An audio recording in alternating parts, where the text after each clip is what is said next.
റസൂലുള്ളാഹി സ്വല്ലല്ലാഹു അലൈഹി വസല്ലം പറഞ്ഞുവല്ലോ, മാ മിൻ അഹദിൻ മിൻ സുഹാബി യമൂതു ബി അർളിൻ, എന്റെ സ്വഹാബാക്കളിൽപ്പെട്ട ആരെങ്കിലും ഒരു ഭൂമിയിൽ മരിച്ചുപോയാൽ, ഒരു ഭൂമിയിൽ അവരുടെ മഖ്ബറയുണ്ടായാൽ, ഇല്ലാ ബുഇസ ഖായിദൻ വനൂറൻ ലഹും യൗമൽ ഖിയാമ, നാളെ മഹ്ശറ വൻസഭയിലേക്ക് ഖബറിൽ നിന്ന് എണീറ്റുകൊണ്ട് നമ്മൾ പോകുമ്പോ നമ്മുടെ നേതാവായി കടന്നു വരുന്നത് ആ നാട്ടിലെ സ്വഹാബിയായിരിക്കുമെന്ന് മുഹമ്മദുർ റസൂലുള്ളാഹ്. നമ്മുടെ നേതാവായി വരുന്നത് തളങ്കരയിൽ അന്ത്യവിശ്രമം കൊള്ളുന്ന മഹാനായ മാലിക് ദിനാർ റളിയല്ലാഹു അൻഹു ആയിരിക്കും. പക്ഷേ എന്റെ ചെറുപ്പക്കാരാ, ഞാൻ പറയുന്നത് നമ്മുടെ കാട്ടിക്കൂട്ടലുകൾ വല്ലാതെ മോശമായിരിക്കുകയാണ്. കാണുമ്പോൾ വിഷമം തോന്നുകയാണ്. സോഷ്യൽ മീഡിയകളിലൂടെ കണ്ടുകൊണ്ടിരിക്കുന്ന വിവാഹങ്ങളുടെ കഥകൾ വല്ലാത്ത വേദനയാണ്. ആർക്കെന്തേ ഇത് നിയന്ത്രിക്കാൻ പറ്റാത്തത്? ആർക്കും നിയന്ത്രിക്കാൻ പറ്റാത്തൊരവസ്ഥയായി നമ്മുടെ കല്യാണങ്ങൾ മാറിയോ? നെല്ലിക്കുന്ന് എന്ന് പറയുന്ന ഒരു മഹാനുഭാവന്റെ അന്ത്യവിശ്രമം കൊള്ളുന്ന നാട്ടിലുള്ള ചെറുപ്പക്കാരാ, ഞാൻ നിങ്ങളോട് പറയട്ടെ, ദയവ് ചെയ്ത് ആഭാസങ്ങൾക്ക് കൂട്ടുനിൽക്കരുത്. ദയവ് ചെയ്ത് ആളുകൾ കണ്ടാലിറക്കുന്ന തോന്നിവാസങ്ങൾ ജീവിതത്തിൽ ചെയ്തു പോവല്ല. ഇത് നാടിന് അപമാനമാണ്, ഇത് സമുദായത്തിന് അപമാനമാണ്. എന്താണ് ഫേസ്ബുക്കിലൊക്കെ നമ്മൾ കണ്ടുകൊണ്ടിരിക്കുന്ന കാസർഗോഡ് ജില്ലയിൽ നടന്നൊരു കല്യാണത്തിന്റെ കഥ? എന്ത് കല്യാണം അത്? വല്ലാത്ത ബറക്കത്തോടെ, വല്ലാത്ത അനുഗ്രഹത്തോടെ ചെയ്തു വീട്ടേണ്ട, തുടക്കം കുറിക്കേണ്ട കല്യാണങ്ങള് ഹറാം കൊണ്ട് തുടക്കം കുറിച്ചാൽ പിന്നെ എങ്ങനെയാണ് ആ ദമ്പത്യ ജീവിതത്തിൽ നിന്ന് നല്ല കുസുമങ്ങൾ ഉണ്ടാകുന്നത്, നല്ല മക്കൾ ഉണ്ടാകുന്നത്? ക്രിമിനൽ സ്വഭാവം കൊണ്ട് തുടങ്ങിയ കല്യാണങ്ങളിൽ നിന്ന് ക്രിമിനലുകളായ മക്കളെ നമ്മൾക്ക് കിട്ടുള്ളൂ. അങ്ങനെ കിട്ടുള്ളൂ, അങ്ങനെ കിട്ടുള്ളൂ. മനസ്സിലാക്കുക. അതുകൊണ്ട് പുതിയാപ്പിളയും പുതിയ പെണ്ണുമാണ് ഇത് ആദ്യം ആലോചിക്കേണ്ടത്. എന്റെ കല്യാണം എങ്ങനെ നടക്കണമെന്ന്. والبلد الطيب يخرج نباته بإذن ربه والذي خبث لا يخرج إلا نكدا. മോശപ്പെട്ട ഉമ്മമാരിൽ നിന്ന്, മോശപ്പെട്ട ഉപ്പമാരിൽ നിന്ന് മോശപ്പെട്ട മക്കളെ പിറവിയെടുക്കൂ എന്ന് പരിശുദ്ധ ഖുർആനിൽ ഖാലല്ലാഹു അസ്സ വജൽ. എന്താ പറഞ്ഞത്? മോശപ്പെട്ട ഉപ്പയിൽ നിന്നും മോശപ്പെട്ട ഉമ്മയിൽ നിന്നും ക്രിമിനൽസേ ഉണ്ടാവുള്ളൂ. അത്ര പ്രതീക്ഷിച്ചാൽ മതി. കല്യാണത്തിന് ഇങ്ങനെ ട്രൗസർ ഇട്ട് ഓടാൻ, റോഡിലൂടെ ഓടാൻ, ടീഷർട്ട് ഇട്ട് ഓടാൻ, വീട്ടിൽ പോലും ടീഷർട്ട് ഇട്ട് നടക്കാൻ നാണമുള്ള നമ്മൾ പരസ്യമായി ഹൈവേയിൽ ടീഷർട്ട് ഇട്ട് തുള്ളാൻ, ചാടാൻ, ബൈക്കിലൂടെ ഇങ്ങനെ കയറി ചാടി ഹോണടിച്ചു പോകുന്ന വഴിപ്പോക്കരെ തടഞ്ഞിട്ട് എന്തൊരു ആഭാസമാണിത്! ഇത് കാസർഗോട്ടുകാർക്കല്ലാതെ പിന്നെ ആർക്കാണിത് കിട്ടിയിട്ടുള്ളത്? വേറൊരു ജില്ലയിലും ഈ ആഭാസങ്ങളില്ലല്ലോ. എന്തേ നമ്മൾ ഇത്രയും മോശക്കാരായി പോയത്? അള്ളാഹു നമ്മളെ രക്ഷപ്പെടുത്തട്ടെ. അള്ളാഹുവേ ആ ചെറുപ്പക്കാർക്ക് ബോധം നൽകണേ അല്ലാ. അതുകൊണ്ട് ഞാൻ പറയട്ടെ, അങ്ങനെ ഒരു പ്രവർത്തനത്തിൽ നമ്മൾ പങ്കാളിയായാൽ, ഏതെങ്കിലും ഒരു നാട്ടുകാരന്റെ ശാപം, വഴിയിലൂടെ സഞ്ചരിക്കുന്നവന്റെ ഒരു ശാപം നമ്മളിലേക്ക് ഏൽക്കേണ്ടി വന്നാൽ, ആ ഒരു കല്യാണം കാരണം നടക്കാൻ കഴിയാതെ നിന്റെ കിടപ്പുമുറിയിൽ കിടക്കേണ്ടി വരും വർഷങ്ങളോളം. ഒരു ശാപം മതി. കാരണം അക്രമിയുടെ പ്രാർത്ഥന, ആ പ്രാർത്ഥനയുടെയും റബ്ബിന്റെയും ഇടയിൽ ഒരു മറയില്ല. വഴിയിൽ പോകുന്ന ഒരു ബസ്സുകാരൻ ഇങ്ങനെ പോവാൻ, തിരക്കിട്ട് കാസർഗോഡ് പോവാൻ, അപ്പോഴാണ് കല്യാണത്തിന് ഇങ്ങനെ ബൈക്ക് ഇങ്ങനെ റൈസ് ചെയ്ത് ഇങ്ങനെ പോകുന്നത്, ഹോണടിച്ച് പോകുന്നത്. അങ്ങനെ പോകുമ്പോ ബസ് ബ്ലോക്കായി പോകാൻ പറ്റുന്നില്ല. ഇവനാണെങ്കിൽ 2 മണിക്ക് കാസർഗോഡ് എത്തണം. അവൻ ശപിക്കൂലേ? അവൻ ശപിച്ചില്ലെങ്കിലല്ലേ അത്ഭുതമുള്ളത്. അവന്റെ ശാപം, അവന്റെ പ്രാർത്ഥന, അള്ളാഹുവിന്റെയും അവന്റെയും ഇടയിൽ ഒരു മറയില്ല. അവനെങ്ങാനും ഇവർക്ക് നശിച്ചു പോട്ടെ എന്ന് പറഞ്ഞാൽ നശിക്കാതെ പോവില്ല. അതുകൊണ്ട് എന്റെ ശബ്ദം ശപിക്കുന്ന സ്നേഹനിധികളായ എന്റെ നാട്ടുകാരായ കാസർഗോട്ടുകാരോട് എനിക്ക് പറയാനുള്ളത്, നിർത്തണം ഈ ആഭാസങ്ങള്, നിർത്തണം. ഇത് മഹല്ലിന്റെ ഉത്തരവാദപ്പെട്ട ആളുകൾ ഇതിന് ചുക്കാൻ പിടിക്കണം. ഇതിന് നേതൃത്വം നൽകേണ്ടത് മഹല്ലിന്റെ ഉത്തരവാദപ്പെട്ട ആളുകളാണ്. മാതൃകായോഗ്യമായ ഒരുപാട് മഹല്ലുകൾ നമ്മുടെ നാടിന്റെ ചുറ്റുമുണ്ട്.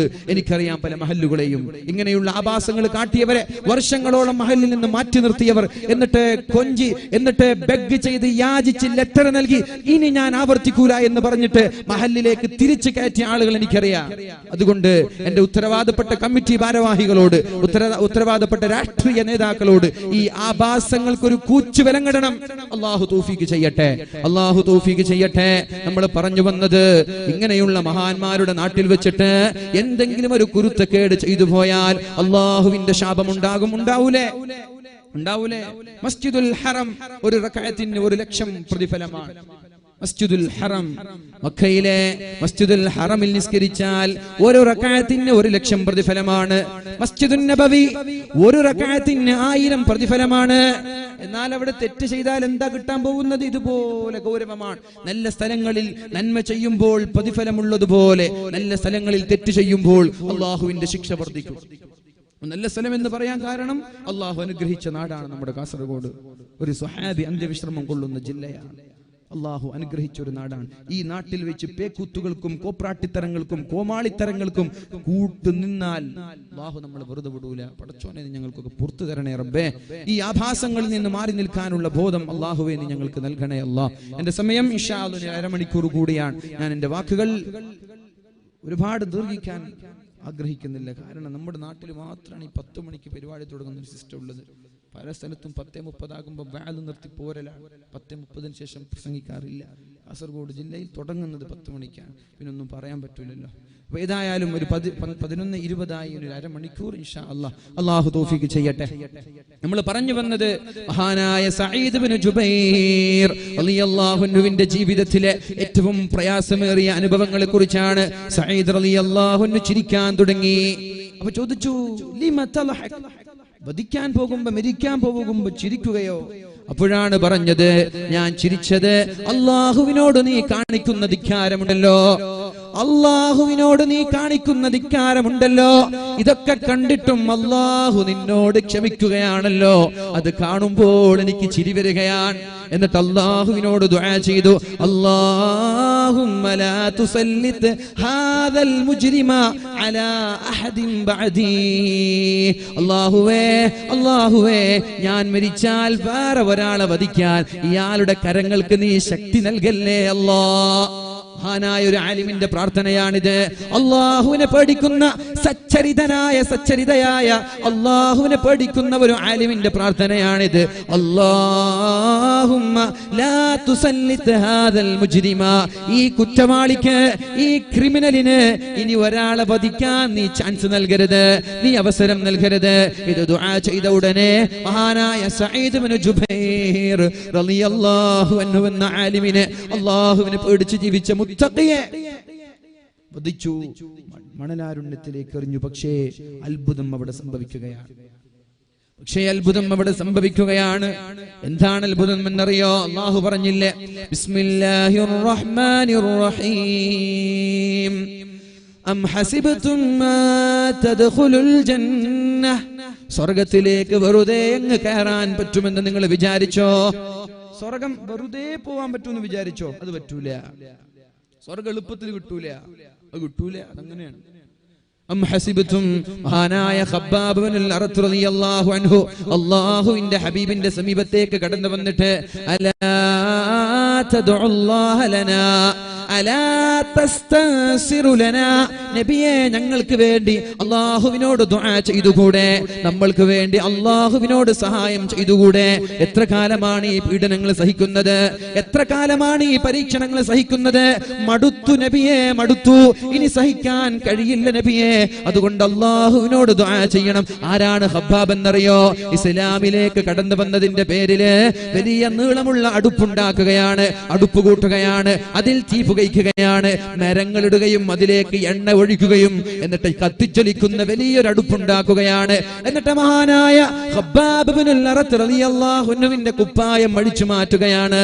ഒരു വസ്ത്രം പോലും ഇല്ലാതെ വിവസ്ത്രനായി ഖബ്ബാബ് തങ്ങളെ കത്തിച്ചൊലിച്ചു കൊണ്ടിരിക്കുന്ന അടുപ്പിലേക്ക് മലർത്തിക്കിടത്തുകയാണ്. സുബ്ഹാനല്ലാഹ്, എന്ത് തെറ്റാണ് ചെയ്തത്? എന്ത് തെറ്റ് ചെയ്തതിന്റെ പേരിലാണ് ക്രൂരമായ പരീക്ഷണങ്ങൾ നേരിടേണ്ടി വന്നത്? ലാ ഇലാഹ ഇല്ലല്ലാഹ്, അല്ലാഹു അല്ലാതെ വേറൊരു ദൈവമില്ല, മുഹമ്മദുർ റസൂലുള്ളാഹ്, മുഹമ്മദ് നബി എന്റെ പ്രവാചകനാണ് എന്ന് പറഞ്ഞതിന്റെ പേരില് കത്തിജ്വലിക്കുന്ന തീക്കുണ്ടാരത്തിലേക്ക് വലിച്ചെറിയുകയാണ്. എന്നിട്ട് പിന്മാറാൻ പറഞ്ഞപ്പോ, ഞാൻ പിന്മാറൂല, എനിക്കെന്റെ ഹബീബിനെ മതി, എനിക്കെന്റെ റബ്ബിനെ മതി.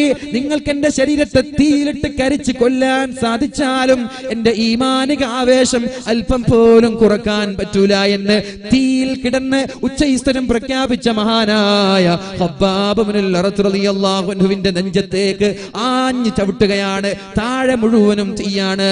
എന്നിട്ട് മഹാനായ ഉമർ തങ്ങൾക്ക് കാണിച്ചു കൊടുക്കുകയാണ്, യാ അമീറൽ മുഅ്മിനീൻ, നോക്കൂ എന്റെ പുറംഭാഗം വെള്ളപ്പാണ്ട് ബാധിച്ചതുപോലെ പുറംഭാഗം വെളുത്തിരിക്കുകയാണ്. എന്ത് പറ്റി ഖബ്ബാബ്? എന്ത് പറ്റി ഖബ്ബാബ്?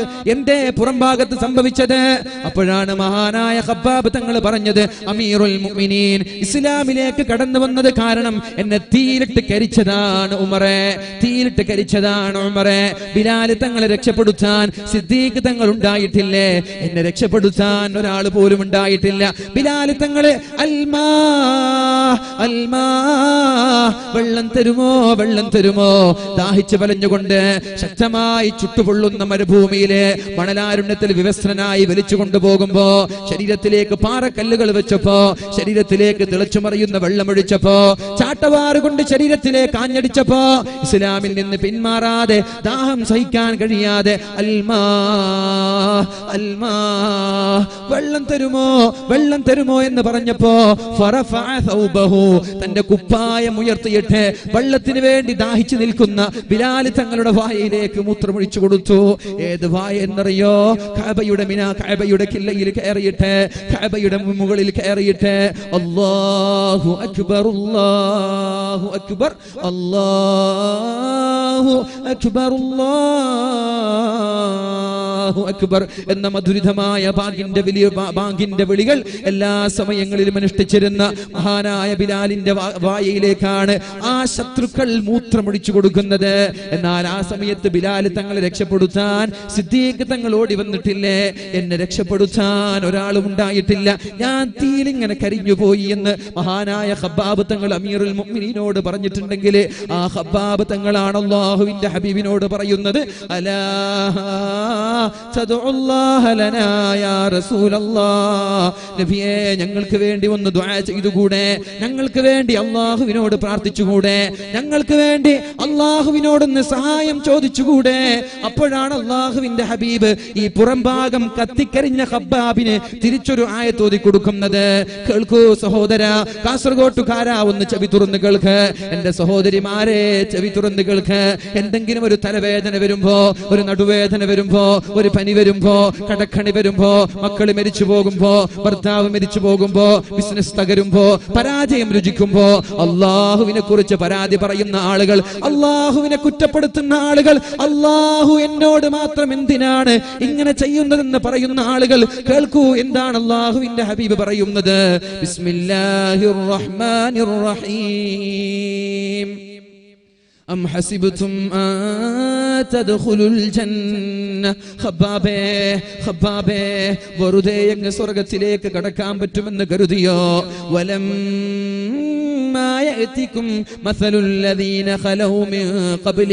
നിങ്ങൾക്ക് മുമ്പ് കഴിഞ്ഞു പോയ ആളുകൾ അനുഭവിച്ചതുപോലെ പ്രയാസങ്ങൾ സഹിക്കാതെ സ്വർഗ്ഗം കിട്ടുമെന്ന് തോന്നുന്നുണ്ടോ ഖബ്ബാബ്?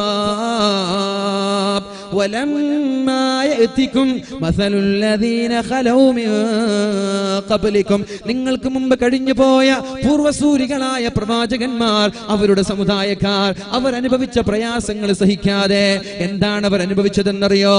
മസ്സതുഹുമുൽ ബഅസാഉ വല്ലറാ, അവർ അനുഭവിച്ച രോഗങ്ങൾക്ക് കണക്കില്ല, അവർ അനുഭവിച്ച പ്രതിസന്ധികൾക്ക് കണക്കില്ല, അവർ അനുഭവിച്ച പ്രയാസങ്ങൾക്ക് കണക്കില്ല. ഏതുവരെ എന്ന് വെച്ചാൽ വസുൽസിലൂ ഹത്താ യഖൂലർ റസൂൽ, അവരും അവരുടെ പ്രവാചകന്മാരും അല്ലാഹുവിനോട് അവസാനം പേടിച്ച് പേടിച്ച് ദുആ ചെയ്തിട്ടുണ്ട്.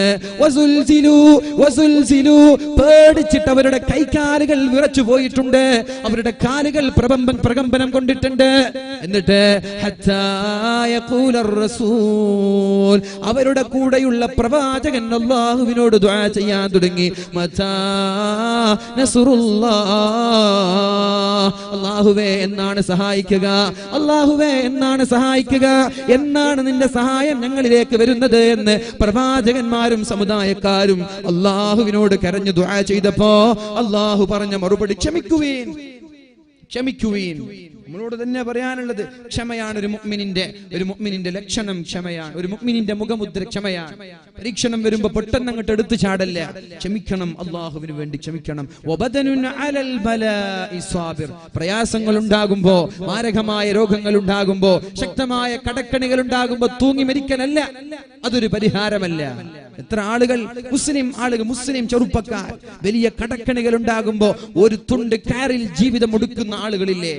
ആരോടാണ് ഇത് ചെയ്യുന്നത്? റബ്ബിനെയല്ലേ മരിച്ചിട്ട് കാണാൻ പോവാ? അമുസ്ലിമീങ്ങളാണെങ്കിൽ അവർക്ക് മരണശേഷം ജീവിതമില്ല എന്ന വിശ്വാസമാണ്. മുസ്ലിമീങ്ങളെ സംബന്ധിച്ചിടത്തോളം എങ്ങനെയാണ് തൂങ്ങി മരിക്കാൻ പറ്റുക? പ്രണയ നൈരാശ്യത്തിന്റെ പേരിൽ SSLCയിലും +2വിലും തോറ്റു തൊപ്പിയിട്ടതിന്റെ പേരിൽ ഇവിടെ ആത്മഹത്യകൾ പ്രബുദ്ധമായ കേരളത്തിൽ വർദ്ധിച്ചുകൊണ്ടിരിക്കുമ്പോ ഞാൻ സൂചിപ്പിക്കട്ടെ, ആത്മഹത്യകൾ പരിഹാരമല്ല. അത് ഭീരുക്കളുടെ പണിയാണ്, അത് ഭീരുക്കളുടെ ജോലിയാണ്. അല്ലാഹു നമ്മൾക്ക് ഈമാൻ നൽകുമാറാവട്ടെ. പക്ഷേ പ്രയാസങ്ങൾ ഉണ്ടാകുമ്പോ എന്ത് ചെയ്യണം? പ്രയാസങ്ങൾ ഉണ്ടാകും. അല്ലാഹുവിന്റെ സ്വഹാബാക്കളും അമ്പിയാക്കളും പ്രവാചകന്മാരും പ്രയാസപ്പെട്ടിട്ടുണ്ട്.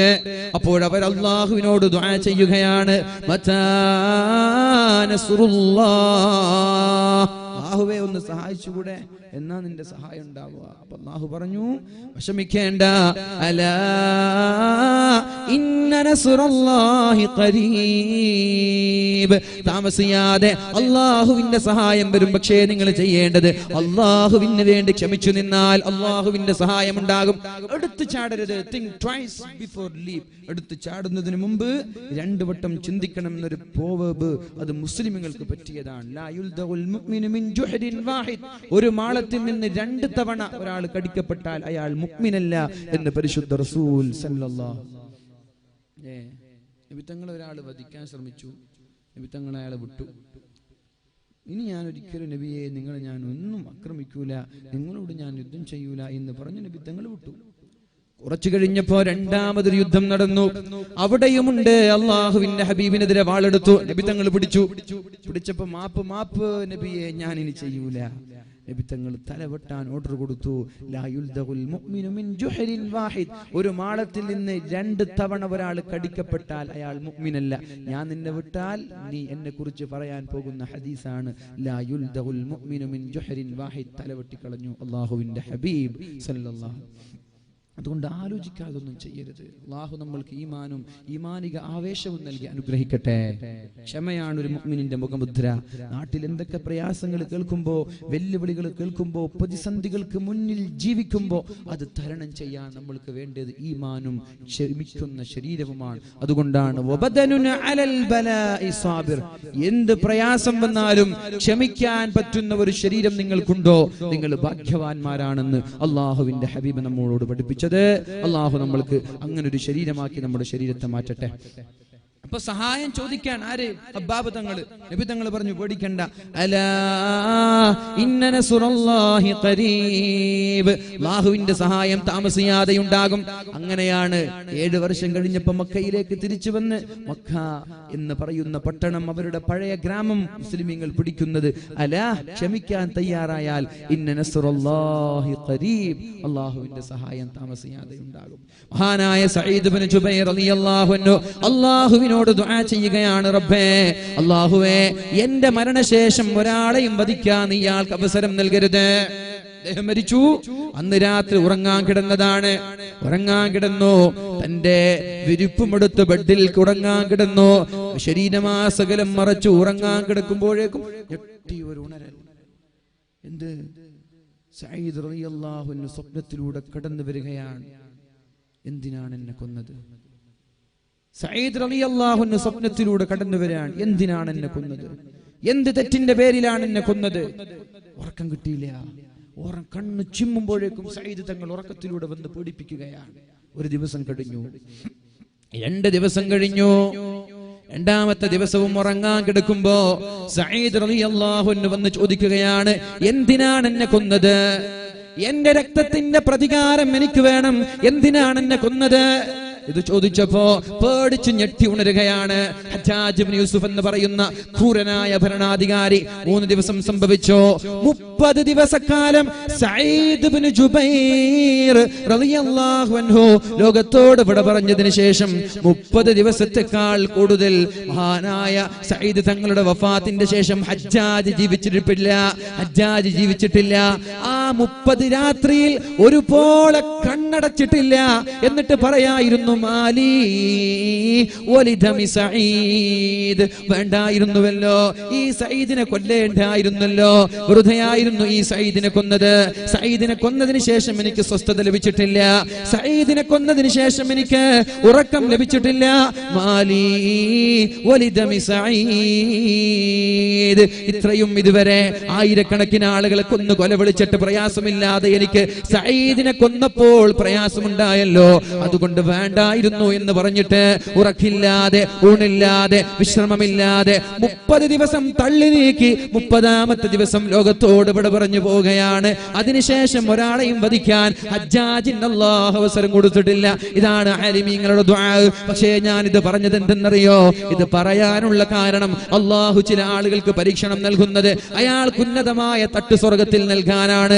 ഇന്നല്ലാഹ ഇദാ അഹബ്ബ അബ്ദൻ ഇബ്തലാ, അല്ലാഹുവിന് ഒരാളെ ഇഷ്ടമായാൽ, അല്ലാഹു ഒരാളെ സ്നേഹിച്ചാൽ, അല്ലാഹു ഒരാളോട് നല്ല സ്നേഹമാണെങ്കിൽ ഇബ്തലാ, അല്ലാഹു അയാളെ പരീക്ഷിക്കുമെന്ന് പരിശുദ്ധ റസൂലുള്ളാഹി സ്വല്ലല്ലാഹു അലൈഹി വസല്ലം